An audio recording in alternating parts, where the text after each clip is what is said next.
Good morning, folks. It's Sam from Sammy'sPoolSchool.com. I'm going to talk to you just a little bit about landscaping around the pool. Did you know that there's a certain tree that can actually ruin plaster? And there's a couple of more that make your life really difficult. When considering landscaping, consider this. You put the pool in to enjoy it, not to clean it. Now, I know that there are certain plants that just look really, really pretty, but they are just really, really bad when you stick them too close to the pool. Crepe myrtle is the first one that comes to mind. It drops its leaves twice a year, and they're real small and wind blown. If your neighbor has a crepe myrtle, it's going to wind up in your pool. Skimmer baskets require constant monitoring while they're dropping their leaves, especially if you've got one or two or even more of them around the pool.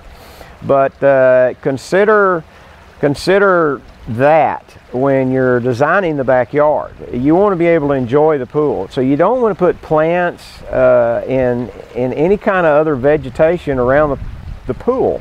I've got so many clients that have plants actually planted in a planter right next to the pool. And the plant grows over and gets in the water, and you know, we're dealing with all that debris, number one, from the flower bed, and number two, from all the stuff that's going to come off of that plant. You know, believe it or not, the pool water is pretty sensitive to outside stuff, especially plants and dead leaves and sticks and everything else that gets thrown in there. So you want to pick a bush or a tree that's not going to drop. It's going to keep its leaves all year long. And you want to be careful in, you know, not planting too many trees. You really want to stay away from the pecan trees, the oak trees that drop the acorns. If you don't remove that from the pool, it's going to stain. And like most pool owners, they're not going to get out there, you know, that day and pick them up. They're going to leave them for their pool service guy to come by and net out. And by the time he gets there and removes them, they've left a stain. Eventually, that stain will get out. And you're lucky you've got a pool service guy that's coming by at least once a week to take them out. If you leave it in there for 30, 45 days, the stain gets real deep. And it takes a long time, and in some cases just won't even come out. So there's a lot to consider when you're talking about landscaping around the pool.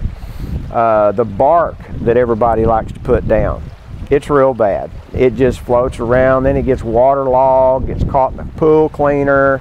So you really need to take all of that into consideration. We've got several pools in our video library that's going to give you some ideas. It's going to show you some pools that I wouldn't necessarily design that way, but you're going to have a lot of information that you're going to be able to look at and say, well, does he have that too close? What should we use? Have tons and tons of advice in that department, folks. So hope this helped you out, and we'll see you back in class real soon.